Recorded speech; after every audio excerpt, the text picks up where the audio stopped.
and Physical Education, Dr. Deepak Misra, sir. Sir is expert in sports psychology. So he will be delivering talk on attention and concentration in sports.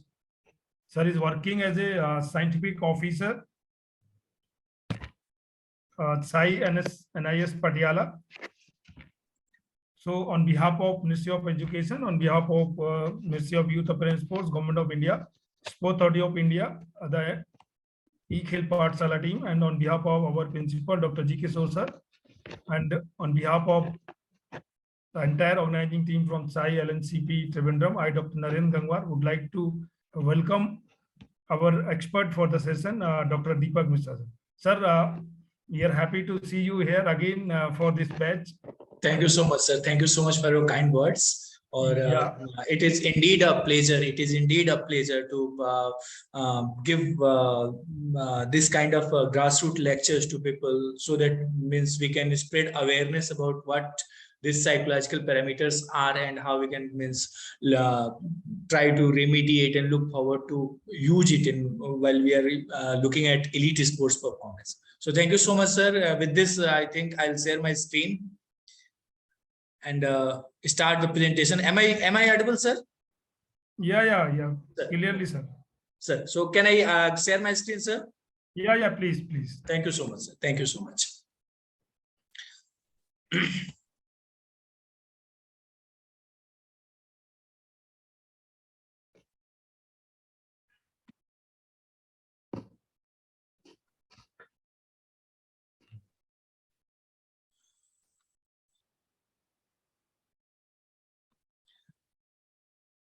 So with this, I will start the talk today. As sir has already explained, I'm Deepak Misra. I'm a scientific officer in Department of Sports Psychology, SAI NIS Patiala, and we are going to talk about attention and concentration in sports. Okay?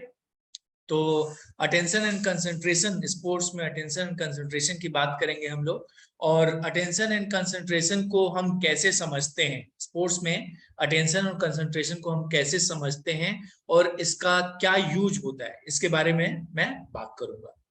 ठीक है, तो सबसे पहले जब हम attention concentration के बारे में बात करते हैं तो हमको अटेंशन कंसंट्रेशन का जो बेस है, the basic of attention concentration, that we need to understand what are the basics of attention and concentration. So the broad skill we talk about, which consists of attention, concentration and many more things related to our psychological parameters in sports, is called cognition.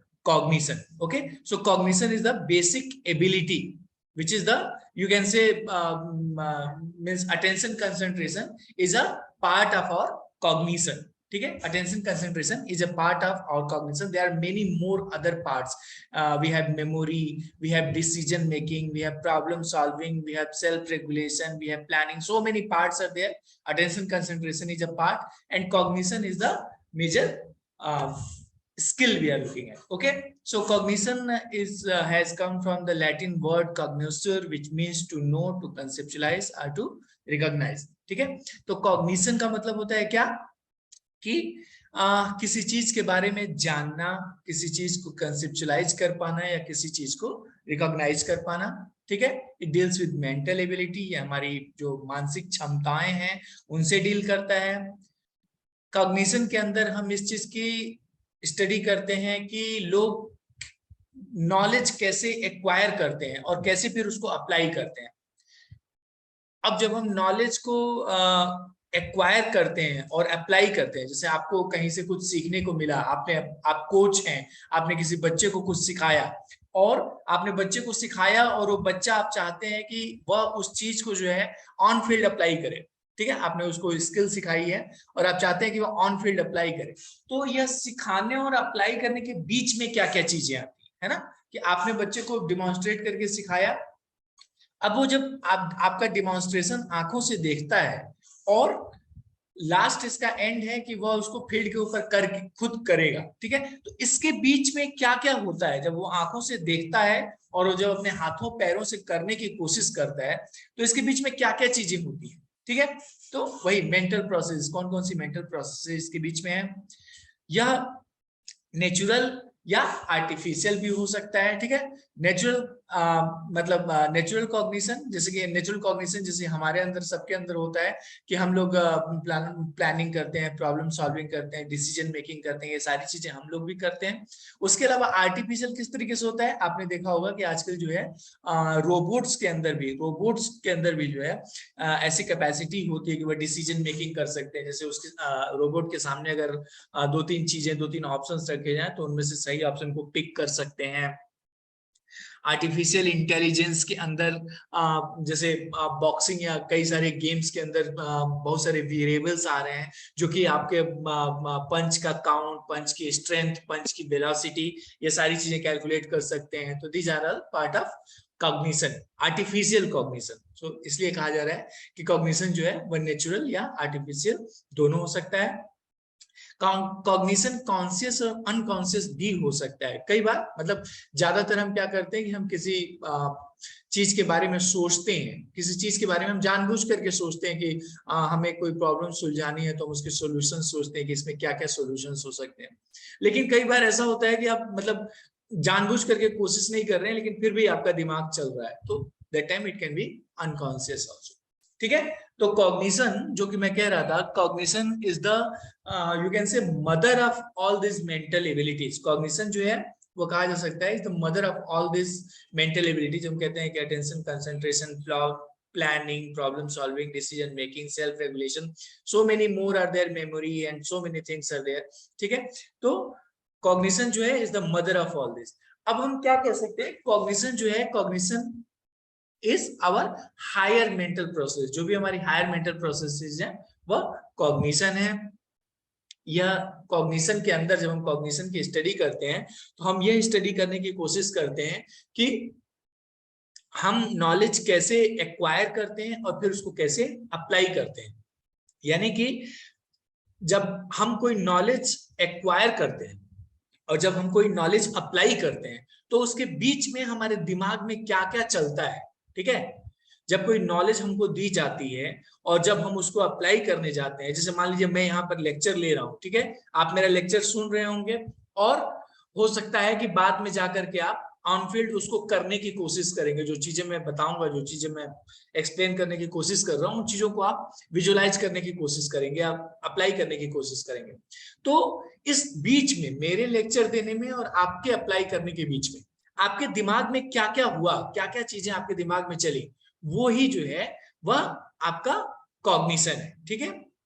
इसमें कौन कौन सी मानसिक क्षमताएं involve हैं, आप इसमें कह सकते हैं कि इसमें आपकी मेमोरी इन्वॉल्व है। आपने पहले कभी साइकोलॉजी पढ़ी होगी तो आपको आइडिया होगा कि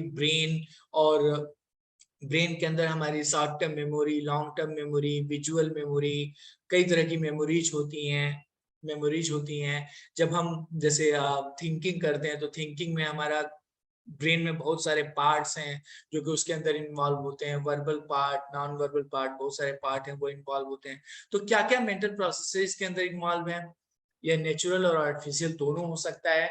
यह मतलब प्राकृतिक या कृत्रिम, आर्टिफिशियल दोनों हो सकता है, या नेचुरल या आर्टिफिशियल दोनों हो सकता है, और यह कॉन्शियस या अनकॉन्शियस दोनों हो सकता है। तो ये कॉग्निशन जो है, cognition is the mother of all mental processes, ठीक है।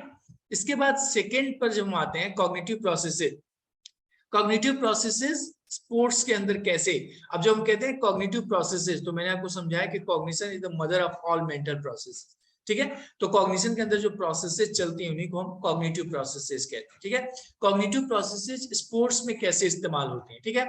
तो one of the most formidable task for an athlete is to perceive and integrate information available in the environment.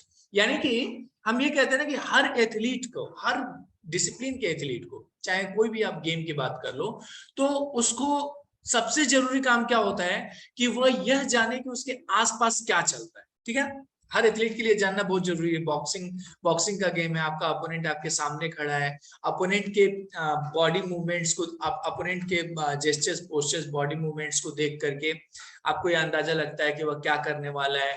Team game हो, हॉकी हो, आपको opponent team का जो structure होता है और अपनी टीम का जो स्ट्रक्चर होता है उसको देख करके पता चलता है कि आगे क्या होने वाला है।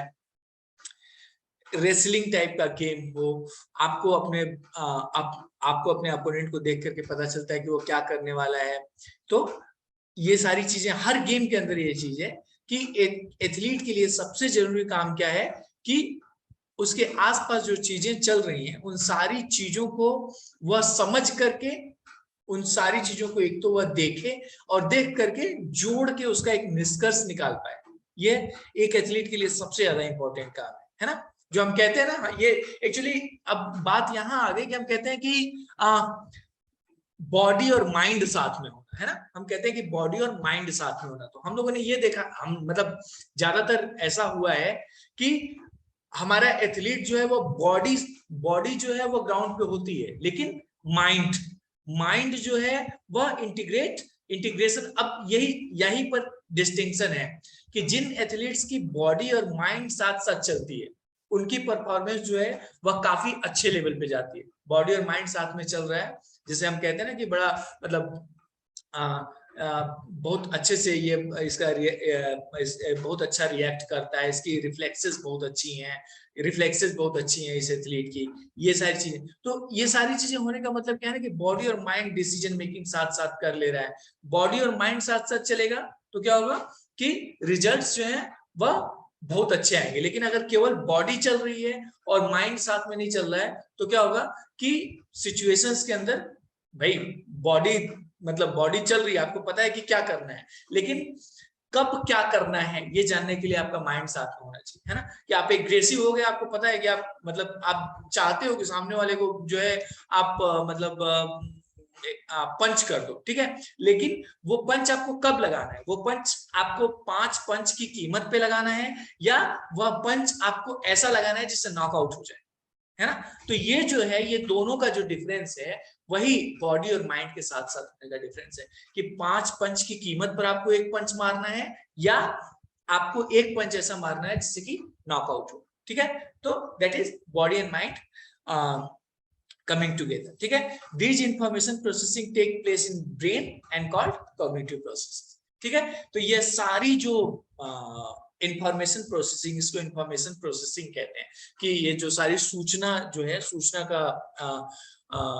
का जो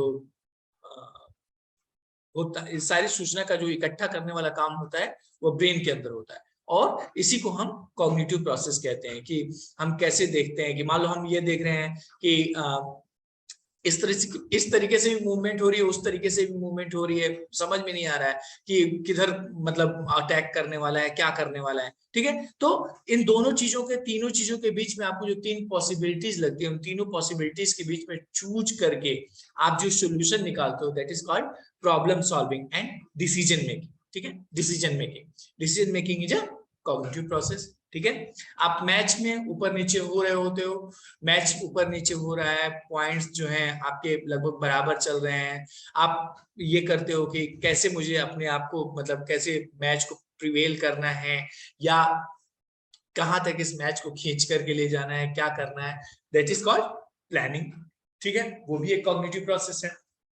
तो ये सारे इंफॉर्मेशन प्रोसेसिंग जो है ये ब्रेन के अंदर होती है और इसको हम कॉग्निटिव प्रोसेस कहते हैं, ठीक है। Athletes' ability to receive relevant stimuli from the environment and process or analyze them for further utilization in sports situation, ठीक है। तो कॉग्निटिव प्रोसेस का क्या मतलब हुआ कि एथलीट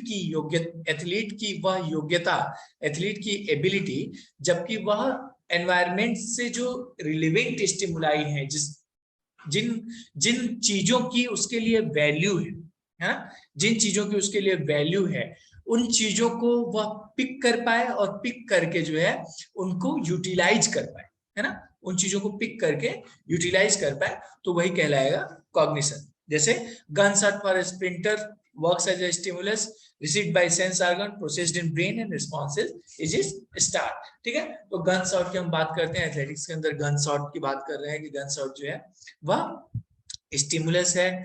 गन शॉट की जो है आवाज आती है, कान से आती है, ब्रेन में जाती है और रिस्पॉन्स होती है। ठीक है, वैसे ही हम रेसलिंग में कह सकते हैं कि जब आप अपने अपोनेंट को कोई दांव के लिए हाथ लगाते हो, तो आप जिस पॉइंट पर अपना हाथ पुट करते हो, वहां लगाने के बाद से आपको पता चलता है कि इस जगह से इसको लिफ्ट करने के लिए यह सही पॉइंट है, या आपको अपना हाथ थोड़ा ऊपर नीचे करने की जरूरत है, ताकि आप वेट का, जो अपोनेंट के वेट के हिसाब से किस पॉइंट पर आपको हाथ लगा के आप उसको लिफ्ट कर सकते हो, अपना दांव सही तरीके से लगा सकते हो। ये भी एक टच के थ्रू सेंसेशन मिलती है। टच के थ्रू हम हाथ लगाते हैं, हमको टच से सेंसेशन मिलती है। ये सेंसेशन हमारे हाथ से हमारे ब्रेन में जाती है, हमारा ब्रेन डिसीजन लेता है और फिर हम उसके हिसाब से अपना बॉडी जो है वो रीएडजस्ट कर। तो सारी इंफॉर्मेशन जो हमारी पांचों सेंसेस से होकर, टच से या सुनाई दे करके या दिखाई दे करके या महक से या स्वाद से, इन सब से जो हमको सेंसेशन मिलती है, जो भी हमको इससे सेंसेशन मिलती है, आगे हम उसी के बारे में बात करेंगे, वो सेंसेशन हमारे ब्रेन में जाती है और फिर ब्रेन जो है उस पर एक्टिविटी करता है। तो सबसे पहला पार्ट जो है, सबसे पहला पार्ट जब हम बात करते हैं कॉग्निटिव प्रोसेसेस की, मेंटल प्रोसेसेस की, तो जो सबसे पहला पार्ट होता है, सबसे पहली जो चीज होती है वो होती है सेंसेशन, संवेदना। ठीक है, registration of physical energy on our receptors of sense organs. ठीक है, तो यहाँ क्या होता है सेंसेशन के अंदर कि हमारे जो सेंस ऑर्गन्स हैं, मैंने आपको बताया कि हमारी स्किन, हमारी सुनने की क्षमता, हमारी देखने की क्षमता, हमारी महक की क्षमता या हमारी टेस्ट की क्षमता, इन सब पर जो, मतलब जब कोई हमको सेंसेशन, जब कोई हमको फिजिकल एनर्जी मिलती है, इन चीजों से, इन रास्तों से जब कोई चीज होकर के गुजरती है, तो वह उससे हमको सेंसेशन मिलती है। Sensation is the process through which the senses detect visual, auditory and other sensory stimuli and transmit them to brain. तो सेंसेशन जो है, अब हम कॉग्निटिव प्रोसेसेस में बेसिक्स, कॉग्निटिव प्रोसेस का सबसे बेसिक जो है वह है सेंसेशन। ठीक है, सेंसेशन जो है सबसे बेसिक कॉग्निटिव प्रोसेस है। इसमें क्या होता है कि हमारी जो सेंसेज हैं वह विजुअल, ऑडिटरी, स्मेल वाली, टच वाली या टेस्ट वाली जो है वह स्टिमुलाई को डिटेक्ट करती हैं और सीधे हमारे ब्रेन को भेजती हैं कि ऐसा कुछ हो रहा है। The passive process of bringing information from the outside world into the body and to the brain. ठीक है, तो यह जो है सेंसेशन की प्रोसेस, यह सेंसेशन की प्रोसेस पैसिव होती है। इसमें जो है, पैसिव का मतलब कि इसमें आप कोई एक्टिविटी नहीं कर रहे होते हो, यह एक्टिव प्रोसेस नहीं है, यह पैसिव प्रोसेस है। इसका मतलब है कि जब हम एक मिनट, एक समय पे कहीं खड़े होते हैं ना, तो हमारे पास बहुत सारी सेंसेशंस आ रही होती है। इसमें हम चूज नहीं कर सकते कि हमारे ऊपर कौन सी सेंसेशन आएगी। ठीक है, हम ये चूज नहीं कर सकते कि हमारे ऊपर कौन सी सेंसेशन आएगी। एक समय पे आप एक जगह बैठे हुए, हो सकता है कि इस समय इधर से मैं वीडियो चल रहा है तो आप मेरे वीडियो को देख पा रहे होंगे, साथ में आप मेरी आवाज भी सुन रहे हैं। वहां पे गर्मी हो या ठंडी हो, ये भी एक सेंसेशन है। आप लंच किया है या नहीं किया है, ये भी एक सेंसेशन है। फैमिली के साथ है और बहुत सारी चीजें जो है, तो ये सारी सेंसेशन, इसमें आप चूज नहीं कर सकते। ये सेंसेशंस जो है वह पैसिव प्रोसेस में आप पैसिवली जो है सारी सेंसेशंस को लेते हो। ठीक है, सारी सेंसेशंस को हम पैसिवली लेते हैं और वह जो सेंसेशंस है वह हमारे सेंस ऑर्गन से होकर के ब्रेन को जाती है। ठीक है, तो दैट इज सेंसेशन। इसके बाद जो दूसरी प्रोसेस आ जाती है, इंपॉर्टेंट प्रोसेस, उसको कहते हैं हम परसेप्शन। परसेप्शन ये एक सेकेंड नंबर की जो है इंपॉर्टेंट प्रोसेस है, हम कह सकते हैं सेकेंड नंबर की बेसिक प्रोसेस है।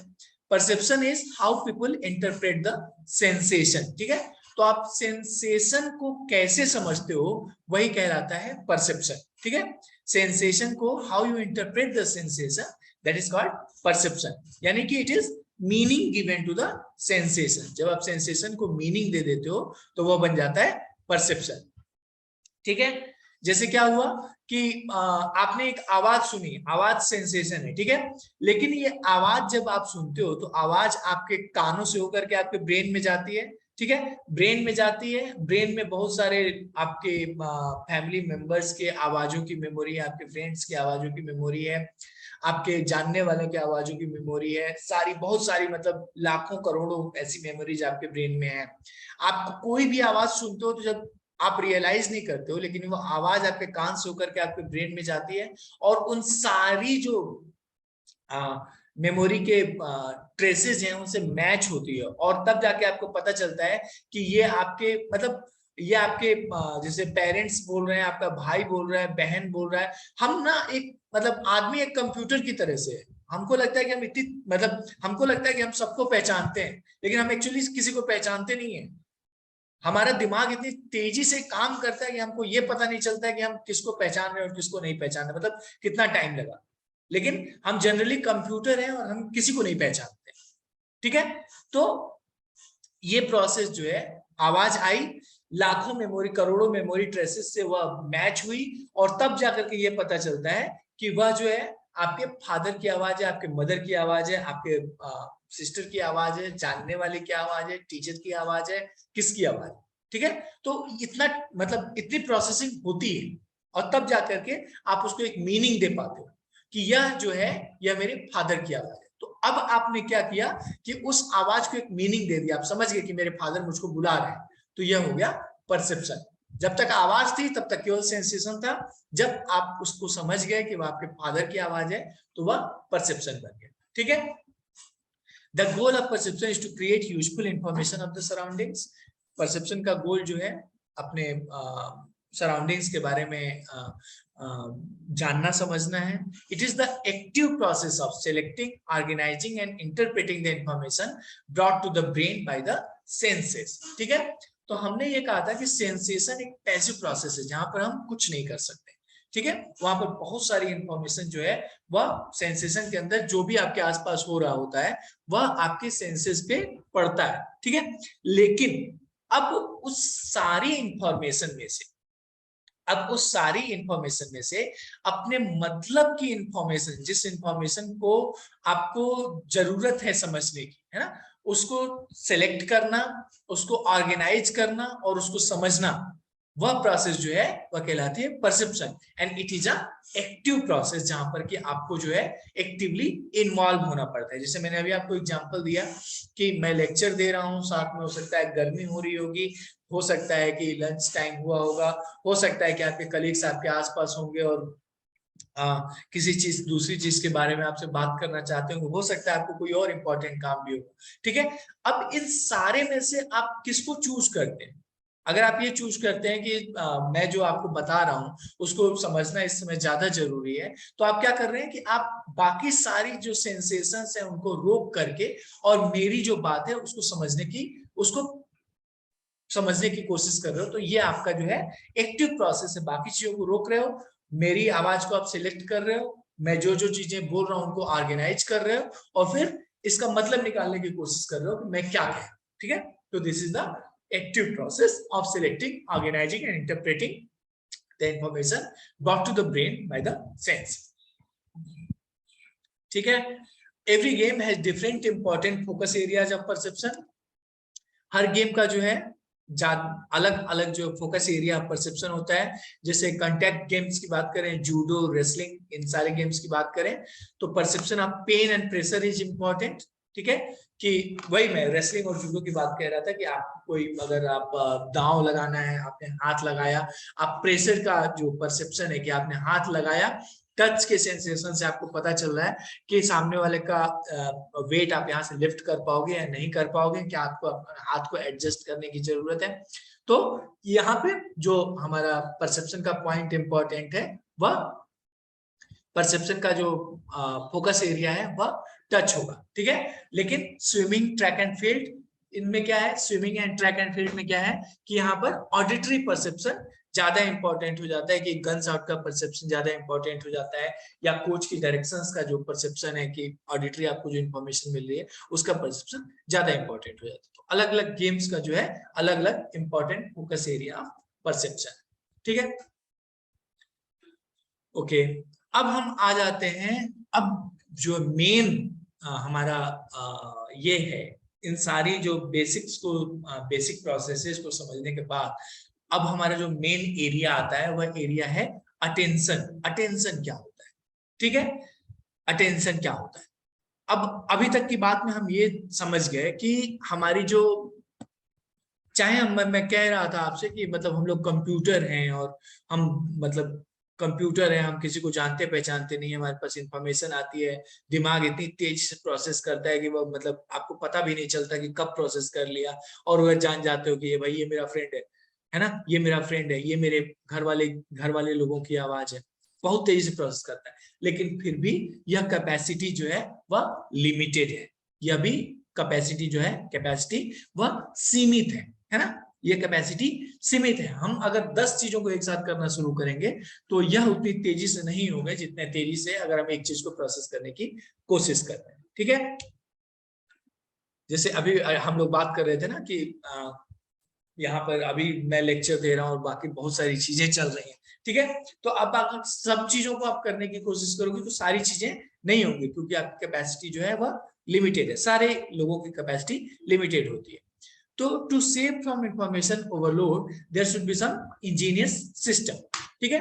तो इस तरह का जो है कि बहुत सारी चीजें हमारे ऊपर अब लगातार ऐसे हमें सेंसेशन मिल रही है, हर एक मिनट में अगर हमें 50 सेंसेशन हमारे ऊपर हो रही है, तो कोई एक सिस्टम होना चाहिए जिससे कि हम चूज कर सके किस चीज को हमको अटेंड करना है और किस चीज को अटेंड नहीं करना है। तो यह जो सिस्टम है जो हमको हेल्प करता है चूज करने में कि किस चीज को हमको अटेंड करने की जरूरत है और किस चीज को अटेंड करने की नहीं जरूरत है, उसी को हम अटेंशन कहते हैं, ध्यान कहते हैं, ठीक है। Attention manages resources available to manage information, ठीक है। It is narrowing of our consciousness to some selective information. Attention का क्या मतलब है कि अटेंशन में हम क्या करते हैं कि हमारा जो ध्यान है, हमारा जो बेसिकली कॉन्शियसनेस है, हमारा जो पूरा मतलब हमारी जो पूरा जो हमारा ध्यान है वो क्या होता है कि सारी चीजों से हटा करके और हम उसको एक चीज के ऊपर डालते हैं, तो वह जो है अटेंशन होती है, ठीक है। दस selection of appropriate information is vital, ठीक है, ओके। अब इसके बाद आता है क्या, टाइप्स ऑफ अटेंशन, ठीक है। टाइप्स ऑफ अटेंशन पर आ गए कि अब जो हम यहाँ पे स्पोर्ट्स के अंदर यह एक बहुत इंपॉर्टेंट समझने वाली बात है, जो बात अब हम करने जा रहे हैं, है ना। क्योंकि हम कहते हैं कि अटेंशन ठीक है या अटेंशन खराब है ना। हम दो ही टर्म में बात करते हैं कि अटेंशन ठीक है या अटेंशन खराब है ना। लेकिन होता क्या है कि मैं ये बताने की कोशिश कर रहा हूं कि एक्चुअली अटेंशन जो है वो 5, there are 5 types of attention, ठीक है। It may be that somebody is good with 2 types of attention and he is not that good with the other 3 types of attention. So it's not like means somebody has poor attention and somebody has good attention. It will be like somebody is good with 2 types of attention and somebody is good with maybe 4 or 5 types of attention. And how important it is in sport is कि as many types of attention you can develop, that better your performance will be, okay, that better your performance will be. So attention, when we talk about attention, we simply cannot say that somebody is having a good attention and somebody is having a bad attention. I'll further explain. Okay, so focused attention. Focused attention is the ability to respond discretely. ठीक है, focused attention क्या है? Focused attention is the ability to focus on one stimuli for a what point of time. Simple शब्दों में अगर कहें, focused attention is the ability to focus on one stimuli for a point of time. किसी एक चीज के ऊपर किसी समय ध्यान केंद्रित करने की जो क्षमता होती है उसको हम कहते हैं फोकस्ड अटेंशन, ठीक है। किसी एक चीज के ऊपर किसी समय ध्यान केंद्रित करने की जो क्षमता होती है उसको हम कहते हैं फोकस्ड अटेंशन, ठीक है। उसके बाद क्या हुआ, सस्टेन्ड अटेंशन। सस्टेन्ड अटेंशन क्या हुआ, ability to maintain a consistent behavioral response during continuous and repetitive activity. यहां पर आप इसको सामान्य शब्दों में समझिए कि ability to focus on a stimuli for a period of time, ठीक है, किसी चीज के ऊपर कुछ समय के लिए लगातार ध्यान केंद्रित करने की क्षमता जो होती है वह कहलाती है सस्टेन्ड अटेंशन। ठीक है, फोकस्ड अटेंशन हम किसी चीज के ऊपर किसी फिक्स समय पर ध्यान केंद्रित करते हैं तो वह कहलाती है फोकस्ड अटेंशन। अगर किसी समय पर किसी चीज के ऊपर हम कुछ टाइम के लिए ध्यान केंद्रित कर सकते हैं तो वह कहलाती है एबिलिटी सस्टेन्ड अटेंशन। ठीक है, इसके बाद आ जाता है सिलेक्टिव अटेंशन। सिलेक्टिव अटेंशन, ठीक है, सिलेक्टिव अटेंशन क्या कहा जा रहा है?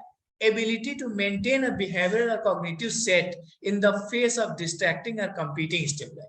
ठीक है, सिलेक्टिव अटेंशन क्या होता है कि ability to focus on a stimulus, ability to focus on a stimulus in face of distracting और कंपीटिंग स्टिमुलाई। ठीक है, तो हम यहाँ पर क्या है कि जब एक साथ दो तीन स्टिमुलस, एक साथ दो तीन चीजें हो रही हो, फिर भी किसी एक चीज पर फोकस करने की जो एबिलिटी होती है उसको हम कहते हैं सिलेक्टिव अटेंशन। जब आप सिलेक्ट कर सकते हैं, जब आप दो तीन चीजों के बीच में से एक चीज सेलेक्ट कर सकते हैं, उसके ऊपर फोकस कर सकते हैं, तो उसको हम कहते हैं सिलेक्टिव अटेंशन। ठीक है, उसके बाद आता है आपका अल्टरनेटिंग अटेंशन।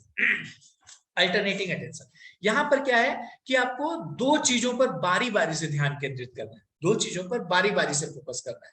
तो ability to focus on two और more than two stimuli alternatively. ठीक है, ability to focus on two और more than two stimuli alternatively is called alternating attention. दो या दो से ज्यादा स्टिमुलस पर बारी बारी से ध्यान केंद्रित करने की क्षमता जो होती है वह कहलाती है अल्टरनेटिंग अटेंशन। ठीक है, और उसके बाद हो जाता है डिवाइडेड अटेंशन। दो या दो से ज्यादा स्टिमुलसेस पर एक साथ ध्यान केंद्रित करने की क्षमता जो है वह कहलाती है divided attention. Ability to respond simultaneously to multiple task demands. ठीक है, तो दो या दो से ज्यादा स्टिमुलसेस पर एक साथ फोकस करने की क्षमता जो होती है वह कहलाती है डिवाइडेड अटेंशन।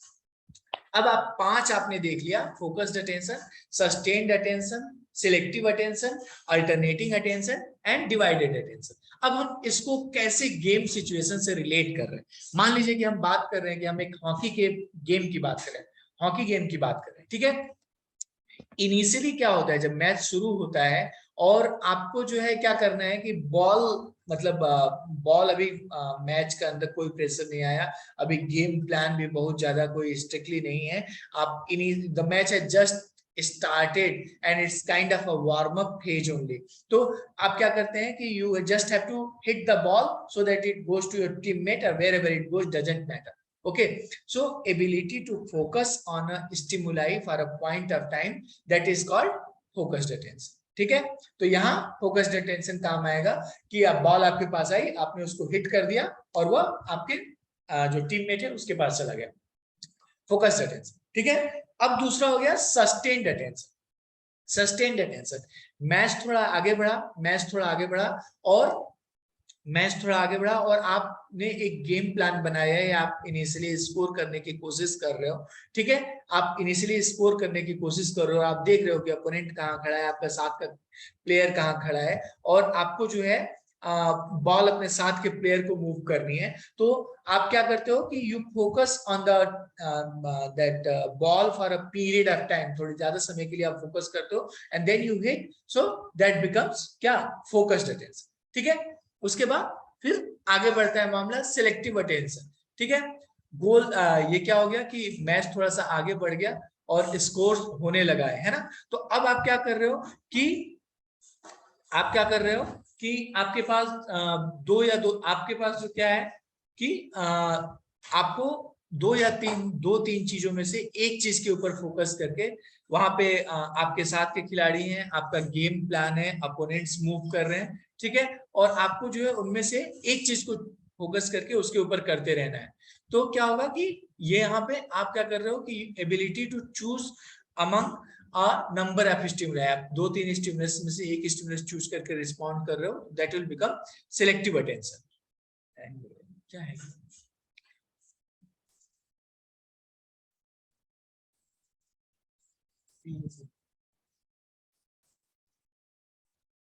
इसमें नाम गलत है क्या, TYAGI बात कर, तो मैं भट्ट सर से बात कर दूंगा, ले लो भट्ट सर से, ठीक है। सो ये हो गया सिलेक्टिव अटेंशन। उसके बाद क्या हो गया, alternating attention. Alternating attention, ability to focus on two और more than two stimuli alternatively, बारी बारी से दो या दो से ज्यादा स्टिमुलाई पर फोकस करने की एबिलिटी जो है वह कहलाती है अल्टरनेटिंग अटेंशन, ठीक है। तो अब यहाँ पर क्या हुआ कि मैच की सिचुएशन थोड़ी, मैच की सिचुएशन टाइट हो गई। आप दो चार मतलब आपका टीममेट भी हैं, आपके अपोनेंट्स भी हैं, और हो सकता है कि आपके कोच भी आपको डायरेक्शन दे रहे हैं, और बाकी सारी चीजें चल रही हैं। You are also having your मतलब थॉट प्रोसेस, ये सारी चीजें चल रही हैं। तो दो या दो से ज्यादा चीजों पर बारी बारी से फोकस करके जो रिस्पॉन्ड करने की एबिलिटी होती है वो हो जाती है अल्टरनेटिंग अटेंशन। और मैच अब आगे बढ़ गया, मान लिया हम पेनाल्टी टाइप की सिचुएशन में, पेनाल्टी शूट आउट टाइप की सिचुएशन में है, आपके सामने जो है गोलकीपर है, आपके टीममेट्स हैं, अपोनेंट्स हैं, सब कुछ एक साथ है, और वहां पर आपको चूज करना है, इन सारी चीजों को देखते हुए आपको चूज करना है कि आपको कौन सा शॉट लेना है। तो you are focusing on two और more than two stimuli simultaneously, एक साथ आप इन चीजों पर फोकस कर रहे हो, तो that becomes a situation of divided attention. कहने का क्या मतलब हुआ, कहने का इन सारी चीजों को बताने का क्या मतलब हुआ कि एक ही गेम के अंदर, है ना, हम कोई भी गेम खेल, मैंने हॉकी का एक एग्जांपल दिया, लेकिन आप चाहे किसी भी गेम को, क्योंकि हर गेम जो है इस तरह की सिचुएशन से होकर के गुजरता है, जब मैच इनिशियली पहले थोड़ा टाइट नहीं होता है, फिर धीरे धीरे मैच के अंदर प्रेशर बढ़ता है। अब जब हम ये कहते हैं ना कि यहाँ पर एक और बात याद आ गई कि मैच के अंदर प्रेशर बढ़ता है कि हम बात कर रहे हैं, तो हम देखते हैं कि प्रेशर के अंदर बहुत से खिलाड़ी जो है, हम देखते हैं कि परफॉर्मेंस खराब हो रही है ना, प्रेशर के अंदर परफॉर्मेंस खराब हो जाती है। तो बेसिकली वहां क्या होता है ना कि प्रेशर के अंदर परफॉर्मेंस खराब नहीं होती है, प्रेशर के अंदर परफॉर्मेंस खराब नहीं होती है, बल्कि उस प्लेयर का जो अटेंशन है, उसकी अटेंशन कैपेबिलिटी, उसकी ध्यान देने की क्षमता जो है वह वहीं तक लिमिटेड थी, कि वह जब फोकस्ड अटेंशन और सस्टेन्ड अटेंशन वाला मामला है वहां तक तो ठीक है, सिलेक्टिव अटेंशन वाला मामला है वहां तक तो ठीक है, लेकिन जब बात आती है डिवाइडेड अटेंशन और अल्टरनेटिव अटेंशन की, तो वह चीज की उसने प्रैक्टिस नहीं की, वह जो कैपेसिटी है वो डेवलप नहीं है। तो प्रेशर की सिचुएशन में मैंने आपको बताया कि पेनल्टी शूट आउट की सिचुएशन हो सकती है, या जब मैच टाइट होता है, जब प्रेशर सिचुएशन होती है, तभी जाकर के अल्टरनेटिव और डिवाइडेड अटेंशन इस्तेमाल होता है। तो मैच टाइट हो गया, प्रेशर बन गया, प्रेशर बनने से क्या होगा कि अल्टरनेटिव अटेंशन डिवाइडेड अटेंशन की जरूरत है, प्लेयर फोकस ही नहीं कर पा रहा है, तो परफॉर्मेंस कहां से आएगी, है ना। तो बेसिकली होता यह है कि परफॉर्मेंस, प्रेशर के अंदर परफॉर्मेंस ना आने की जो एक बहुत बड़ी वजह जो है वह अटेंशन कैपेबिलिटी की ट्रेनिंग, अटेंशन कितना अच्छा बंदे का है, कितना अच्छा हमारे एथलीट का अटेंशन है, उसके ऊपर डिपेंड करेगा कि वो प्रेशर की सिचुएशन में कैसा खेलेगा। और हर एक गेम के अंदर जो है ये सिचुएशंस आती है। मैंने हॉकी का एग्जांपल दिया है, लेकिन आप चाहे कोई भी गेम ले लो, इंडिविजुअल गेम ले लो, कोई भी गेम, चाहे कोई भी गेम लोगे आप, हर एक गेम के अंदर आपको ये सिचुएशंस दिखाई देंगी। और इसका मतलब ये है कि हर एक गेम में अच्छी परफॉर्मेंस के लिए, जब एलीट परफॉर्मेंस की बात करते हैं, तो ये अटेंशन की सारी कैपेबिलिटी जो है वह डेवलप होनी चाहिए। और जितने टाइप्स का अटेंशन जो है वह जितने टाइप का अटेंशन एथलीट का डेवलप होता है, उसकी परफॉर्मेंस जो है वह उतनी ही बेटर होती है, ठीक है। तो अब इसी को, अटेंशन को ही जो है, जब हम स्पोर्ट्स के अटेंशन की बात करते हैं, तो उसी को एक थियरी है, इन्होंने डिवाइड किया है कि अटेंशन क्या क्या हो सकता है, अटेंशन के क्या क्या टाइप हो सकते हैं। तो एक इन्होंने डिवाइड किया है कि विड्थ ऑफ अटेंशन, अटेंशन की आप कह सकते हैं कि चौड़ाई, मतलब अटेंशन की चौड़ाई, है ना। तो अटेंशन दो टाइप का, चौड़ाई के हिसाब से, विड्थ के हिसाब से जो है अटेंशन दो टाइप का हो सकता है। एक अटेंशन हो सकता है जहां ब्रॉड अटेंशन चाहिए, और एक अटेंशन होता है जहां पर नैरो अटेंशन चाहिए, ठीक है। ब्रॉड फोकस का क्या मतलब हुआ, would attend to a large number of stimuli at the same time. For example, a quarterback reading a defence, और point guard executing a 3-on-2 fast break, ठीक है। तो यहाँ पर क्या है कि इन दोनों सिचुएशन में, क्वार्टरबैक सिचुएशन में या 3-on-2 फास्ट बैक में, यहाँ पर क्या होता है कि large number of stimuli, large number of stimuli एक बार में जो है, ब्रॉड फोकस कहते हैं, ब्रॉड अटेंशन ब्रॉड कहते हैं जब हम बहुत सारी चीजों को एक साथ देख रहे हो। तो आप क्वार्टर बैक के सिचुएशन को सोचो या 3 फास्ट ब्रेक की सिचुएशन को सोचो, वहां पे क्या होता है कि बहुत सारी चीजों को एक साथ अटेंड कर रहे होते हैं, तो वो कहलाता है ब्रॉड फोकस।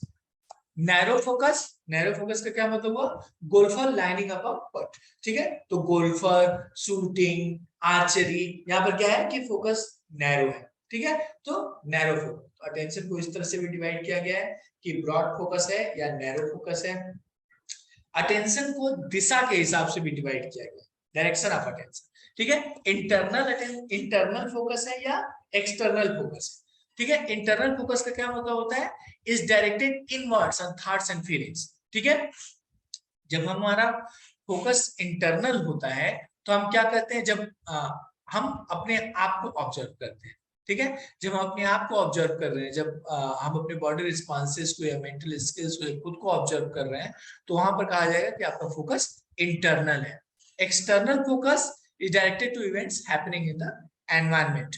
तो जब हम बाहर की तरफ जो चीजें हो रही हैं उनके ऊपर फोकस करते हैं तो उसको कहते हैं external focus. Evaluating playing conditions कैसी हैं, बाहर क्या हो रहा है, क्या चीजें चल रही हैं, मौसम कैसा है, टेम्परेचर कितना है, ग्राउंड कैसा है, ग्राउंड की सिचुएशन कैसी है, तो ये सारा जो है वह एक्सटर्नल फोकस के अंदर है।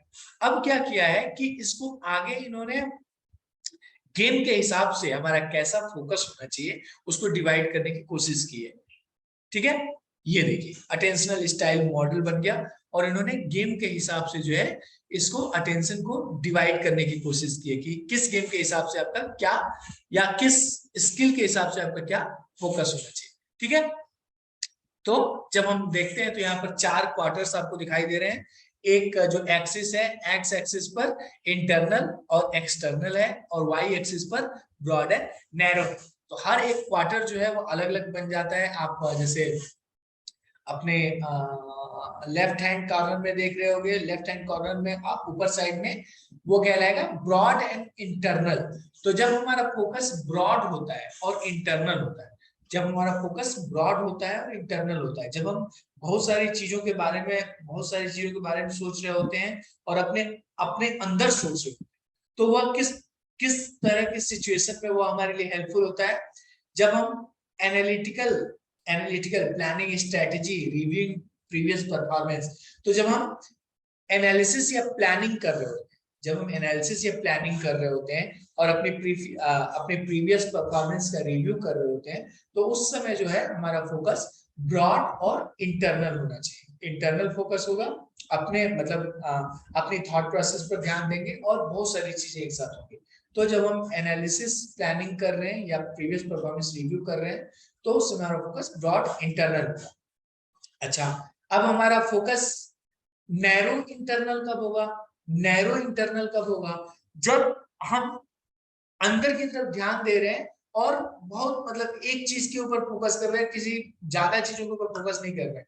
तो मोनोटोनस एक्टिविटीज जो होती है, जैसे डिस्टेंस रनिंग, वेट लिफ्टिंग, ये जो मोनोटोनस एक्टिविटीज है जिसमें बहुत ज्यादा कुछ मतलब ऐसा हो सकता है कि आप ये सोच के कि no I have to hold up, I have to run the distance, I have to run my fastest, ठीक है। I have to run my fastest, I have to hold on, I cannot quit. I have to hold on. If I'm able to hold on for a little more time, I'll be able to land up having a medal. ठीक है। तो इस तरह की activities में, weight lifting में बस थोड़ा सा जोर लगाना है, हो जाएगा, ठीक है। तो ये जो है जो इंटरनल एंड नैरो फोकस होता है, इस तरह की एक्टिविटी मोनोटोनस एक्टिविटीज में इट वर्क्स, ठीक है। ब्रॉड एक्सटर्नल फोकस, जैसे मैंने आपको बताया 3 फास्ट ब्रेक या क्वार्टर बैक, इस टाइप की जो सिचुएशंस होती हैं वहां पर ब्रॉड एंड एक्सटर्नल फोकस होगा बाहर की तरफ और बहुत सारी चीजों को, broad and external. Narrow external, बाहर की तरफ, और नैरो मतलब नैरो कम और बाहर की तरफ। तो जो हम जैसे kicking football, putting, archery, shooting, narrow external. तो गेम मतलब क्या है कि अब यहाँ पर भी एक दूसरी वही बात यहाँ पर भी आ गई कि ऐसा नहीं है कि अटेंशन अपने आप में एक ही चीज है। अटेंशन एक चीज नहीं है, अटेंशन बहुत तरीके का है और किसका कितने सारे टाइप के अटेंशन डेवलप है। जैसे मैंने आपको एक टाइप बताया था जहां पर focused attention, sustained attention, divided attention, simultaneous attention, वो टाइप की बात करी। अभी एक दूसरा हम बात कर रहे हैं, broad external, broad internal, narrow external, narrow internal, ये भी इंटरनल बात कर रहे हैं। ठीक है, एक ही गेम के अंदर एक ही, मतलब ऐसा नहीं है, एग्जाम्पल यहाँ पे कई के दिए हुए हैं, लेकिन जब आप अपने गेम से इसको रिलेट करने की कोशिश करेंगे तो गेम की कुछ सिचुएशंस ऐसी होती हैं जहां पर कि हम ये दोनों चीजें कर रहे होते हैं, है ना। फुटबॉल में रनिंग कर रहे हैं और रन करके आपको वहां तक डिस्टेंस रीच करनी है, तो what kind of focus you like to have? You run your fastest, है ना, you run your fastest, you run to the top of your speed. और क्या चीज, मतलब where do you focus that time? You focus on, like, it will be an internal narrow focus. You have to put best of your effort to reach the fastest there, so that you can reach the ball the fastest and hit it. ठीक है, it's narrow and internal. ठीक है, तो क्या है कि हर एक game के अंदर ये सारी चीजें होती है। अब हम वेट लिफ्टिंग और डिस्टेंस रनिंग में भी ब्रॉड एक्सटर्नल फोकस होता है ना, वहां पर भी, because it keeps on changing, it keeps on changing. ऐसा नहीं है कि पूरा गेम एक ही तरीके से होना है कि बस आपने नैरो इंटरनल फोकस कर लिया, आप डिस्टेंस रनिंग कर रहे हो and you started thinking, oh I have to put best of my effort to win this.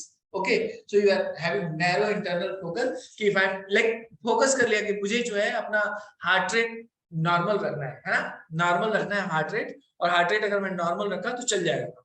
ठीक है, लेकिन हार्ट रेट नॉर्मल पता चला, थोड़ा सा आप आगे गए आपको कुछ और मतलब सेंसेशन मिले, है ना।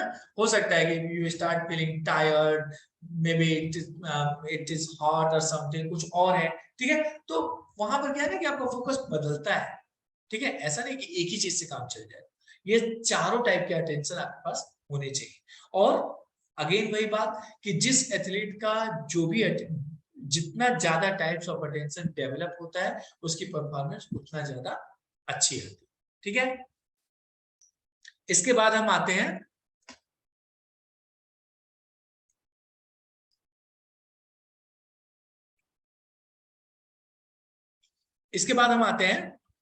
अब अटेंशन की ट्रेनिंग कैसे करेंगे। ठीक है, हमने अटेंशन की बात तो कर ली कि अटेंशन बहुत अलग अलग टाइप के हैं, और जितना ज्यादा अटेंशन रहेगा उतना अच्छा रहेगा। जितने ज्यादा टाइप के अटेंशन रहेंगे उतना अच्छा रहेगा, परफॉर्मेंस उतनी अच्छी आएगी। तो कैसे ट्रेन करें इसको, है ना। तो मैंने कोशिश की है कि कुछ मतलब बेसिक्स बताने की, बेसिक्स जो कि बिना मतलब ज्यादा इक्विपमेंट के, ज्यादा उसके, हम उसको ट्राई कर पाए ग्राउंड के ऊपर अपने। अगर आप ये बेसिक कंसेप्ट समझ जाएंगे तो बेसिक कंसेप्ट का फायदा क्या होगा कि आप इन स्ट्रेटेजीज को यूटिलाइज कर पाएंगे, और फिर आप उसको जितना ज्यादा मैनिपुलेट कर पाएंगे, जितना खुद से कर पाएंगे, उतना ज्यादा आप इस चीज को बेहतर कर सकते। ठीक है, तो इसमें 3 बेसिक कंसेप्ट हैं। पहला है manipulation of environmental stimulus. Manipulation of environmental stimulus का मतलब क्या होता है कि हमें जो जिन चीजों के साथ ट्रेनिंग कर रहे हैं, अटेंशन की ट्रेनिंग के लिए जो चीजें हम इस्तेमाल कर रहे हैं, उन चीजों को हमें कंटिन्यूअसली चेंज करते रहना है। एक बार एक ही चीज के ऊपर ट्रेनिंग नहीं करनी है, एक ही चीज के ऊपर हमें अटेंशन की ट्रेनिंग नहीं करनी है, बल्कि उनको कंटिन्यूअसली चेंज करते रहना है। ठीक है, पहली बात। दूसरी बात, टास्क कॉम्प्लेक्सिंग। टास्क कॉम्प्लेक्सिंग यानी कि जो हम काम कर रहे हैं वो काम मतलब ऐसा होना चाहिए कि हम उसको धीरे धीरे ना और टफ करते जाए। आप एक लेवल पे कर ले रहे हो, फिर अगले लेवल पे, फिर उसके अगले लेवल पे, फिर उसके अगले लेवल पे। टास्क कॉम्प्लेक्सिंग होनी चाहिए। ठीक है, and cognitive distancing. Cognitive distancing का क्या मतलब होता है? कॉग्निटिव डिस्टेंसिंग का मतलब ये होता है कि कॉग्निटिव डिस्टेंसिंग का मतलब ये होता है कि जैसे मतलब इनिशियली शुरुआत में क्या हो कि हमको उसके लिए क्लियर कट सिग्नल की जरूरत हो कि हम बोल के बता रहे हैं किसी को, या हम मतलब साइज से बता रहे हैं, साइज से बता रहे हैं, हम कलर से बता रहे हैं, हम शेप से बता रहे हैं, मतलब कंक्रीट क्वालिटीज के बेस पे बता रहे हैं। लेकिन धीरे धीरे ऐसा होना चाहिए कि हम कंक्रीट क्वालिटी छोड़ करके एब्स्ट्रैक्ट क्वालिटीज पर ध्यान चले जाए, है ना, एब्स्ट्रैक्ट क्वालिटीज पर चले जाए। ठीक है, कि एब्स्ट्रैक्ट क्वालिटीज मतलब किसी चीज का ना जो एब्स्ट्रैक्ट क्वालिटीज की पे जाए। कॉग्निटिव डिस्टेंसिंग कि हमको क्लियर कट इंस्ट्रक्शंस की जरूरत ना पड़े, हम बिना क्लियर कट इंस्ट्रक्शंस के उस चीज को फॉलो करना है। ठीक है, तो दैट इज कॉग्निटिव डिस्टेंसिंग। अच्छा, इन एडिशन और क्या चीजों की हमको ध्यान देनी है, हमको और चीजों की ध्यान देनी है सब्जेक्टिव फैक्टर्स। सब्जेक्टिव फैक्टर्स क्या है कि किसी का मोटिवेशन क्या है, किसी की नीड्स क्या है, ये चीजें भी अटेंशन प्रोसेस ट्रेनिंग में बहुत इंपॉर्टेंट हो जाती है कि किसी का मोटिवेशन कितना है। आप किसी कोई मोटिवेटेड नहीं है करने को और आप उसको करवा रहे हो तो कोई फायदा नहीं होने वाला, ठीक है, मोटिवेशन। उसके अलावा उसकी नीड्स क्या मतलब सोच करके वो कर रहा है, ये भी बहुत इंपॉर्टेंट हो जाता है।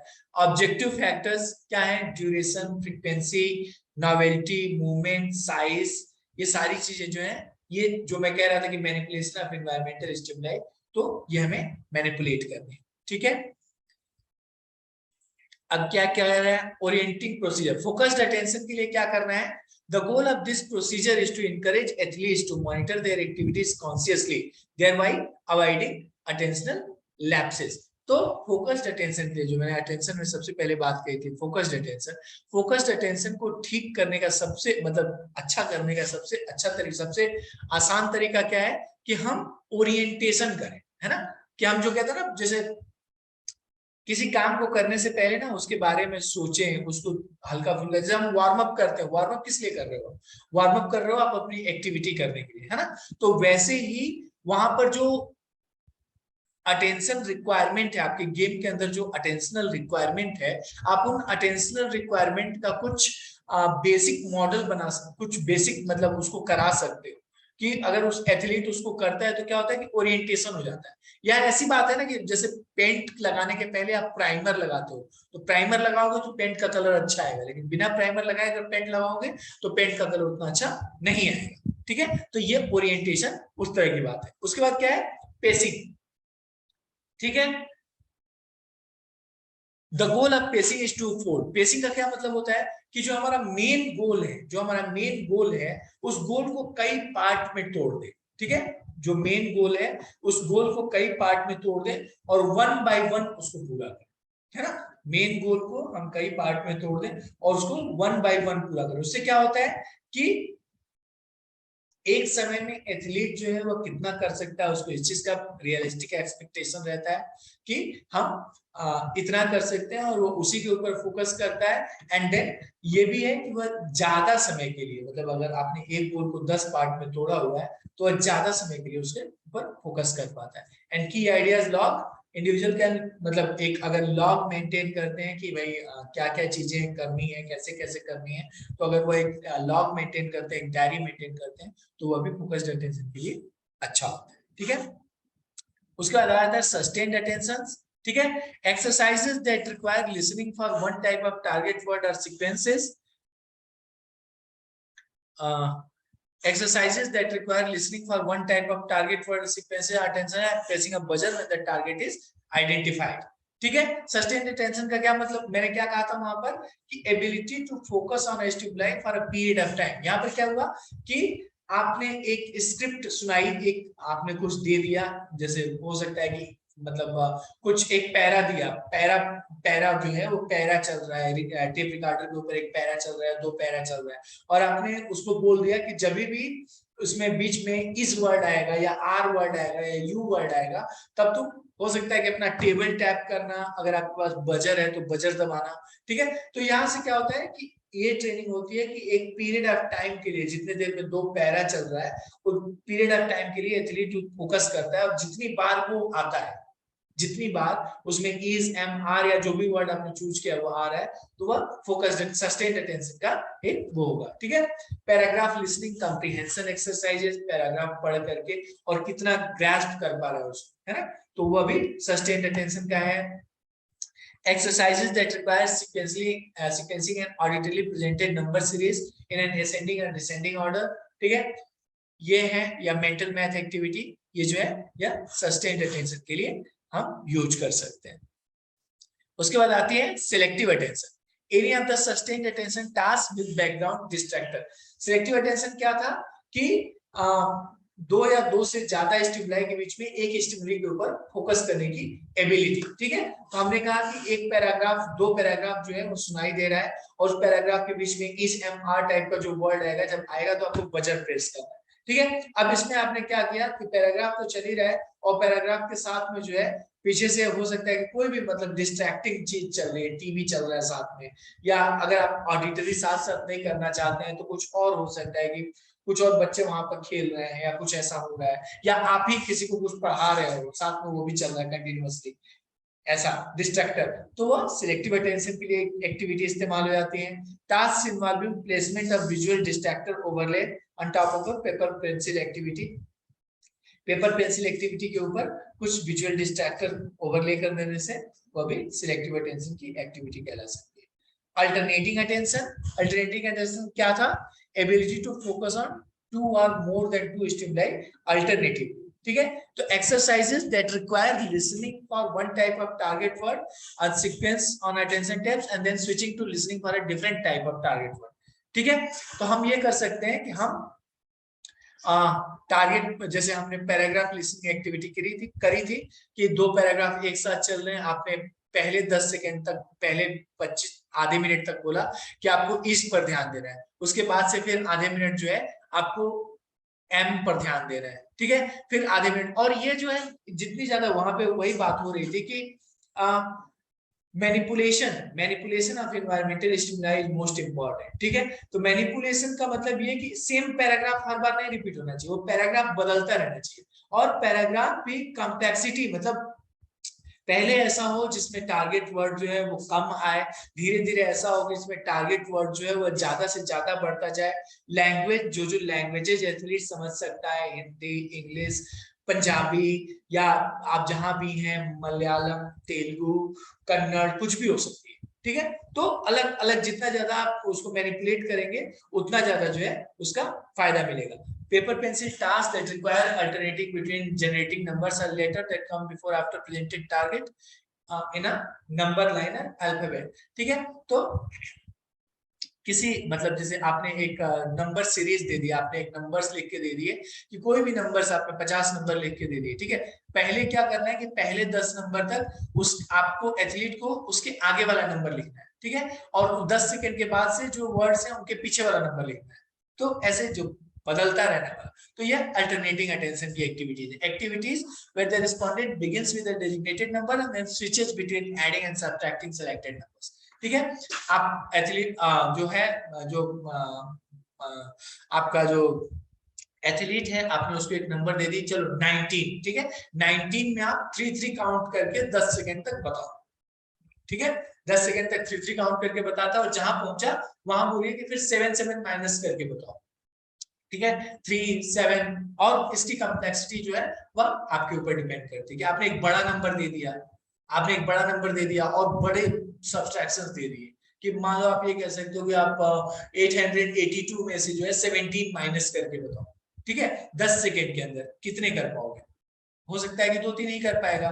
तो अब इस एक्टिविटी को आप बदल बदल के जितना दोहराएंगे उतना ज्यादा उसका फोकस जो है, अल्टरनेटिव फोकस जो है वो फोकस क्लियर होता जाएगा, ठीक है। तो ये जो हम कह रहे थे कि मैनिपुलेशन ऑफ इन्वायरमेंटल स्टिमुलाई का मैनिपुलेशन होना चाहिए, बदलते रहना चाहिए, एंड देन टास्क कॉम्प्लेक्सिंग होना चाहिए, कि टास्क जो है वो कम और ज्यादा डिफिकल्ट होते जाना चाहिए, ठीक है। ये हो गए डिवाइडेड अटेंशन, 2 या 2 से ज्यादा चीजों पर एक साथ फोकस करना, reading paragraphs for comprehension and simultaneously scanning for a target word, ठीक है। तो आपने पहले क्या किया था एक बार कि फोकस्ड अटेंशन में क्या किया था कि पैराग्राफ दिया था और एथलीट को बोला था कि ये पैराग्राफ जो है पढ़ करके और आप इसमें क्या समझे ये बताओ, ठीक है। और सारी चीजें जो है वो टाइम बाउंड होती है ना, कोई भी चीज बिना टाइम के नहीं करनी है कि आप पैराग्राफ दे दिया और छोड़ दिया 1 घंटा की पैराग्राफ पढ़ के समझाओ, कोई भी समझा देगा। आप जो है पैराग्राफ दो और पैराग्राफ दे करके बोलो कि 30 सेकेंड्स के अंदर आप ये पैराग्राफ पढ़ करके मुझे समझाओ, ठीक है। अब क्या होगा कि 30 सेकेंड में कितना ग्रास्प कर रहे हैं, टाइम बाउंड हमेशा होना चाहिए, कोई भी जो एक्टिविटी है वो हमेशा टाइम बाउंड होगी, तभी जाकर के उसका इफेक्ट दिखाई देगा। तो वो फोकस्ड अटेंशन वाली एक्टिविटी की आपने कॉम्प्रिहेंशन दे दिया कि एक पैराग्राफ है, ये पैराग्राफ जो है आप पढ़ करके और आप 10 सेकेंड के अंदर या 20 सेकेंड के अंदर एक लंबा एक पेज दे दिया, एक स्टोरी दे दी एथलीट को कोई, कि किसी भी चीज के बारे में बहुत, मतलब आप इसको क्रिएटिवली यूज कर सकते हो कि आपको एथलीट को कुछ एजुकेशनल मटेरियल समझाना है, आपको कुछ गेम रिलेटेड मटेरियल समझाना है, आपने उसको दे दिया कि भाई ये लो और इसको जो है जैसा भी जिस हिसाब का मटेरियल है कि इसको आप 2 मिनट के अंदर पढ़ो और पढ़ करके मुझे बताओ कि आपको क्या समझ में है। और अब ये तो हो गया आपका फोकस्ड अटेंशन वाला, और फोकस्ड अटेंशन के बीच में कि इसके बीच में जहां जहां बॉल आएगा वहां वहां आपको बताना है कि हाँ बॉल आया है, ठीक है, बॉल आ गया, ठीक है। तो ये दोनों चीजें एक साथ, कॉम्प्रिहेंशन भी और ये भी। Completing a sustained attention task while simultaneously performing a reaction time task, ठीक है। रिएक्शन टाइम, आप लोग रिएक्शन के लिए क्या क्या एक्टिविटीज कराते हैं, बहुत तरह तरह की एक्टिविटीज होती हैं जहां पर कि हम रिएक्शन टाइम चेक करते हैं। तो सस्टेन्ड अटेंशन का टास्क आपने दे दिया, कॉम्प्रिहेंशन दे दिया, पैराग्राफ कॉम्प्रिहेंशन दे दिया, या आपने नंबर एडिशन सब्सट्रैक्शन दे दिया, और साथ में कोई रिएक्शन टाइम का टास्क साथ में करा, डिवाइडेड अटेंशन हो गया। Completing a time monitoring task while simultaneously engaging a sustained attention, दो एक्टिविटी को मिक्स करेंगे, डिवाइडेड अटेंशन की एक्टिविटी बन जाएगी, ठीक है। स्टेप्स, अब उसी को जो वहां पे मोटे मोटे आपको बेसिक स्टेप्स बताए गए, उन बेसिक स्टेप्स को जो है यहाँ पर क्या किया जा रहा है, इलेबोरेट किया जा रहा है। क्या है कि select a task that is less complex. Initially सबसे पहले जो है टास्क जो होगा वह कम कॉम्प्लेक्स वाला टास्क होगा। Initially focus the session and task physical properties. तो जहां पर हम बात कर रहे थे कॉग्निटिव डिस्टेंसिंग की, तो टास्क जो होगा वो टास्क की फिजिकल प्रॉपर्टीज पर सेशन फोकस हुआ। कि मतलब जैसे हम पैराग्राफ आपने दे दिया, पैराग्राफ समझने को दिया है, तो आप इसीलिए जो आप कॉम्प्रिहेंशन चेक करेंगे वो कॉम्प्रिहेंशन हो सकता है कि आप उसका जो स्टोरी का थीम समरी टाइप का कुछ है वो केवल समरी समझ जाए उतना बहुत है, ठीक है। लेकिन फिर धीरे धीरे जो है वह कॉम्प्लेक्सिटी बढ़ेगी कि वो थीम तो समझ जाए, और थीम के साथ में उसमें कौन कौन से कैरेक्टर्स थे, उनके क्या नाम थे ये भी पता चल जाए, फिर वो कैरेक्टर्स क्या क्या कर रहे थे ये भी पता चल जाए। तो फिजिकल प्रॉपर्टीज से धीरे धीरे उसकी कॉम्प्लेक्सिटी बढ़ाएंगे। Keep the environmental stimuli minimal, जो एक्टिविटी कराई जा रही है उस एक्टिविटी के साथ जो और दूसरी चीजें आसपास हो रही हैं उनको हमको मिनिमल रखना है। क्योंकि आप अगर सस्टेन्ड अटेंशन की एक्टिविटी की बात कर रहे हैं तो वहां डिस्ट्रैक्टर अगर आ जाएगा तो वह सेलेक्टिव अटेंशन बन जाएगा, ठीक है। और ये जो है इसलिए हमको क्या करना है कि हम इसके अलावा जिन चीजों का इस्तेमाल कर रहे हैं उनके अलावा दूसरी चीजें जो है वो मिनिमम रखनी है। Repeated drills and use of reinforcers, reinforce भी करना है एथलीट को शाबाशी देनी है, एथलीट को शाबाशी देनी है कि अच्छा परफॉर्म कर रहे हो, एंड रिपीटेड ड्रिल्स, ठीक है। मास्टरी ऑफ द टास्क का क्या मतलब है कि कोई टास्क हमारा कब कंप्लीट हो गया और कब हमको दूसरे टास्क पर जाना है, इसका मतलब क्या है। A rule of thumb to consider mastery of a task is 90 to 95% accuracy in task completion, ठीक है। तो टास्क कंप्लीशन की एक्यूरेसी जो है वो 90 to 95% जब होगी तब जाके माना जाएगा कि वो टास्क कंप्लीट हो गया और अब एथलीट जो है वह दूसरे टास्क का दूसरा हिस्सा कर सकता है, ठीक है। The first task is introduced, but focus is given to increase cognitive distance, focusing on another physical properties such as movement to abstract properties, identification of similarities and differences, ठीक है। तो ये हो सकता है कि हम पहले जो है पैराग्राफ कॉम्प्रिहेंसिव की बात कर रहे हैं, उसके बाद से जो है पहले हम पैराग्राफ कॉम्प्रिहेंसिव की बात कर रहे हैं कि समरी की, जैसे मैंने आपको बताया कि समरी की बात कर रहे हैं कि क्या स्टोरीज की क्या समरी निकल के आती है। फिर हम उससे पूछ रहे हैं कि इसमें कौन कौन से कैरेक्टर्स थे, फिर हम उससे पूछ रहे हैं कि कौन सा कैरेक्टर क्या कर रहा था, और फिर हम और ज्यादा पूछ सकते हैं कि इसमें क्या सही था क्या गलत था, तुम्हें क्या लगता है, या दूसरे को क्या लग रहा था। तो इसी को कहते हैं कि फिजिकल प्रॉपर्टीज की स्टोरी जो है वो तो है ही, लेकिन उस स्टोरी के बारे में आपकी राय क्या है, दैट इज द कॉग्निटिव। तो कॉग्निटिव डिस्टेंसिंग फिजिकल प्रॉपर्टी से एब्स्ट्रैक्ट प्रॉपर्टी, एब्स्ट्रैक्ट का मतलब जो उसके अंदर दिखाई नहीं देता, फिजिकल दिखाई देता है, फिजिकल दिखाई देता है, स्टोरी की समरी जो है वो उसके अंदर दिखाई दे रही है, लेकिन आपकी राय क्या है वो नहीं दिखाई दे रही है ना। तो physical properties to abstract properties जाएंगे तो वो जो है हमारे लिए उतना ज्यादा हेल्पफुल होगा, ठीक है। Once the subject is able to focus on abstract abilities, complexity of the environment are gradually increased through introducing distractible stimuli in graded manner, ठीक है। अब क्या है कि जब एक बार आप एक बार जो हमारा एथलीट है वो सेटल हो जाता है, जब बेसिक टास्क के साथ सेटल हो जाता है, तो फिर हम एनवायरनमेंट और ज्यादा डिफिकल्ट करने के लिए डिस्ट्रैक्शंस और जो दूसरी चीजें हैं वह चीजें उसके बीच में डालते हैं. After achieving mastery of one group of tasks, another task with higher complexity is introduced. एक टास्क जब हो जाता है उसके बाद से उससे हायर कॉम्प्लेक्सिटी का टास्क जो है वो डाला जाता है. ठीक है. Initially emphasis may be given to accuracy, later on time limit may be set which can be decreased gradually over subsequent trials. ठीक है. तो मैंने आपको क्या कहा कि एक पैराग्राफ के बीच में आपने एथलीट को कहा कि जितनी बार यू आएगा आपको बताना है. ठीक है. तो हो सकता है कि पहली बार उसने 20 में से 15 यू टैप किए. ठीक है. दूसरी बार उसने 20 में से 18 यू टैप किए. ठीक है. अब हमारा 90% था, है ना, तो 18-19 यू टैप कर दिया, मतलब उसने वो टास्क कंप्लीट कर दिया. ठीक है. अभी हमने टाइम लिमिट नहीं दी थी. अब अगली बार हम क्या करेंगे कि दूसरा पैराग्राफ देंगे, वैसा ही, मतलब सेम चीज को नहीं इस्तेमाल करना है, बार बार बदलते रहना है बार बार. ठीक है. दूसरा पैराग्राफ देंगे उसी टाइप का और उसको बोलेंगे कि अब आप 1 मिनट के अंदर कितने यू कर पाओगे इसके अंदर, वो बताओ. ठीक है. तो जब आप टाइम लगाओगे तो अपने आप क्या होगा ना कि 20 आउट ऑफ 20 जो हो सकता है 10 हो जाए. ठीक है. अब हमारा टास्क क्या है कि इसी 1 मिनट के अंदर जब तक ये 19 नहीं टैप कर देगा तब तक हम इसको नहीं छोड़ने वाले. तो फिर हम उसको पैराग्राफ बार बार बदलते रहेंगे और जब तक वो 19 नहीं करेगा तब तक नहीं उसको बंद करेंगे. मतलब अलग अलग टाइम पे होता है ये काम, एक साथ लगातार नहीं करते रहना.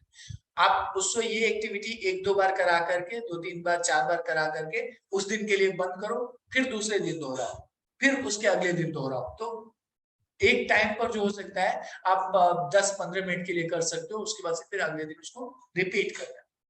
1 मिनट के लिए कराया, 1 मिनट में जब वो 19 पर पहुंच गया, फिर आपने टाइम लिमिट 45 सेकंड कर दी. अब 45 सेकंड के अंदर करके दिखाओ, फिर 30 सेकंड के अंदर करके दिखाओ. तो कॉम्प्लेक्सिटी बढ़ाते जाना है. ठीक है. The drill is repeated until obtaining adequate mastery over many complex task. ठीक है. Mastery is 90 to 95% of accuracy. Because attention skills are being developed in experimental situation, adequate opportunities should be given in natural settings. ठीक है. अब हमको natural setting के अंदर देखना है कि हमने जो टास्क कराए हैं वो टास्क का क्या इफेक्ट पड़ रहा है ना. यहीं पे सबसे इंपॉर्टेंट बात आ जाती है कि हमको देखना है कि हम जिस तरीके का टास्क करा रहे हैं क्या उस तरीके के टास्क से हमारे एथलीट को जो हम चाहते हैं उसके अंदर फायदा मिल रहा है. अगर फायदा मिल रहा है तब तो अच्छी बात है. अगर फायदा नहीं मिल रहा है तो हमें टास्क बदलना पड़ेगा. हमें टास्क जो है वो बदलना पड़ेगा, किसी दूसरे तरीके का टास्क करवाना पड़ेगा. ठीक है. तो यह हमारा देखने का काम है कि हम जिस तरीके का टास्क करा रहे हैं उस तरीके का टास्क, जैसे हम ये पैराग्राफ लिसनिंग, ये इस टाइप की एक्सरसाइजेस की बात कर रहे हैं, तो इस टाइप की एक्सरसाइजेस हो सकता है कि शूटिंग, आर्चरी या इस टाइप की गेम्स में फायदा कर रहे हैं. लेकिन जब हम दूसरे गेम्स की बात कर रहे हैं, जब हम हो सकता है कि हॉकी या इस टाइप की जो फिजिकल गेम्स है, बॉक्सिंग, इनकी बात कर रहे हैं, तो वहां पर वो वाली चीजें हेल्प नहीं कर रही. तो वहां पर हेल्प करने के लिए हमको क्या करना है, कौन सी तरह की एक्सरसाइज यूज करनी है. ठीक है. तो ये सारी चीजें जो है वह हमें देखनी. ठीक है. सो विद दिस मेरा प्रेजेंटेशन जो है वो फिनिश हो गया. मैंने कोशिश की आप लोगों को कि अटेंशन कंसंट्रेशन के बारे में थोड़ा डिटेल में समझाऊं कि कैसे हम लोग अटेंशन कंसंट्रेशन को एक बहुत मेजर स्किल के रूप में जो है ट्रेन करने की कोशिश करते हैं, जो कि हमारे एथलीट्स जो है इसका पूरा फायदा उठा पाए. तो मेरा फोन नंबर और ईमेल आईडी दोनों यहाँ पर लिखा हुआ है. अगर आप इसके बारे में और ज्यादा जानकारी चाहते हैं तो आप मुझसे इस पर कांटेक्ट कर सकते हैं और I will be more than happy to listen to your queries and respond. So with this, I'll thank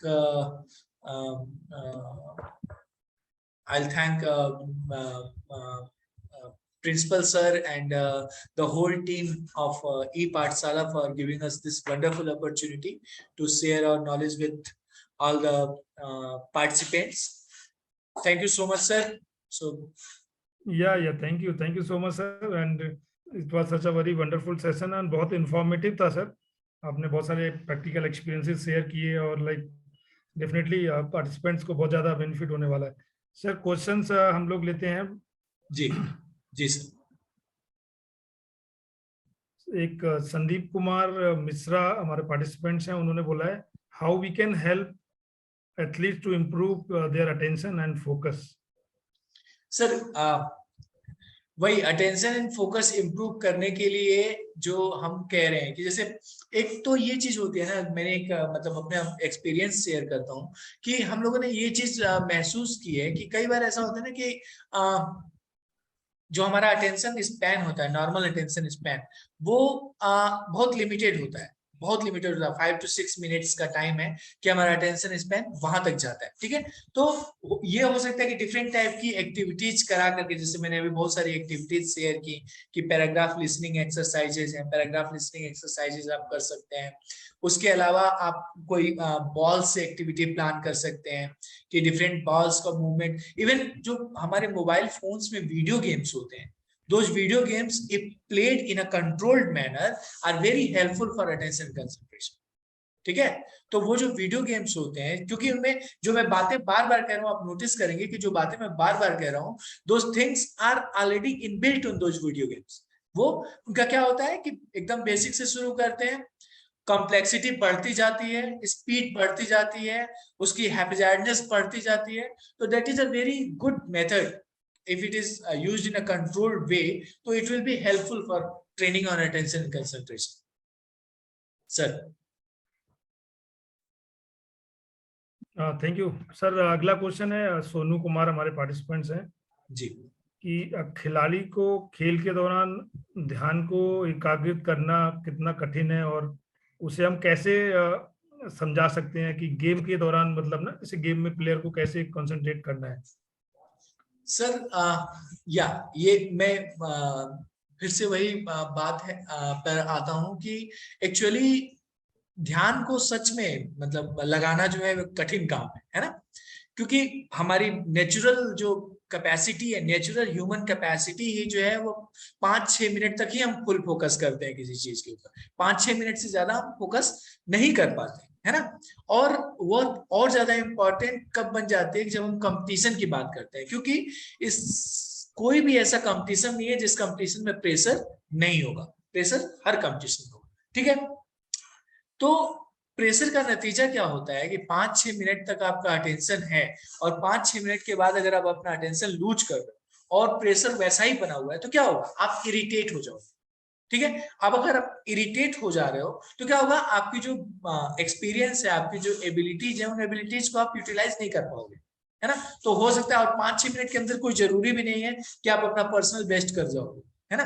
5-6 minute तो ग्राउंड पर पहुंच करके और आपको मतलब अपने आप को ओरिएंट करने में ही लग जाता है ना। 5-6 मिनट तो उतना ही लगता है। तो आपकी जो पूरी परफॉर्मेंस है वो इसी चीज पर डिपेंड करती है कि आपने अटेंशन की कितनी ट्रेनिंग की है।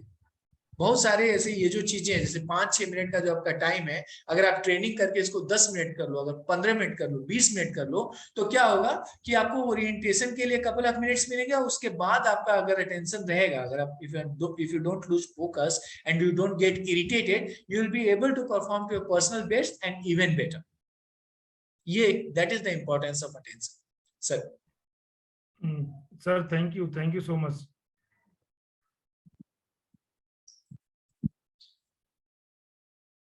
सर एक बहुत अच्छा क्वेश्चन है सुप्रिया कुमारी जी का जी। कि नॉर्मल अटेंशन जो टाइम है उसको 5 to 12 ईयर के जो बच्चे हैं उनको कैसे बढ़ाया जाए।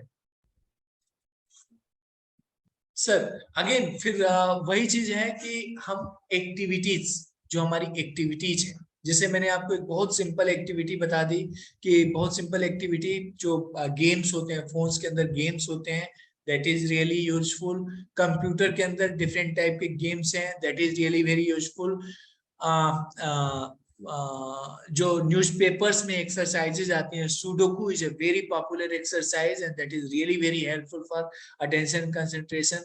मेजेस आती हैं, those mazes are really very helpful, ठीक है। और उसके अलावा ऑन फील्ड एक्टिविटीज में आप अटेंशन के ऊपर जो है ये जो बॉल गेम्स, डिफरेंट, जैसे यहाँ पे बात हो रही थी ना कि different sizes of balls, different colours of ball, movement patterns, similarities, differences, so these exercises should be used for children, sir। yes sir, thank you So, sir, thank you so much. It was very informative and what to say, the wonderful session you have delivered for the participants, and that is required for actually all the participants, because they are dealing with the physical education. I mean, classes, they are taking the coaching session day to day on field, right? So definitely they will have to understand all these concepts, and I'm sure that sir has made all these things clear. So thank you, sir, on behalf of the organizing team, on behalf of the Ministry of Education, Ministry of Youth Affairs and Sports, Government of India, and the Sports Authority of India, and the E-Khel Pathshala team from Sai, LNCP, Trivandrum, and Khelo India. So, and on behalf of our principal, sir, Dr. G. Kishore, sir, we are extremely thankful to you for this session. Thank you so much. Thank you so much, sir. Thank you so much. Thank you so much, everybody, for your facing this. Thank you so much. Yeah. Thank you once again, participant, for your time, because it's all because of you and it's all for you. So please stay connected throughout the course, and I would request everybody to provide your valuable feedback that helps us to improve the session, improve the quality of the course. So please provide your feedback. Poll has been already launched, and if you have anything, please write us on the email ID, or you can even write in the chat box. We'll take up. And regarding certificate and all, you will get the detailed email, text message in your registered mobile number and email ID. Thank you once again, everyone. We'll see you tomorrow with the next 2 sessions. Thank you, sir, and thank you, everyone. Bye, sir. Bye. Thank you. Thank you so much, sir. Bye, Yeah, bye, sir. yeah. Thank you so much. Thank you so much.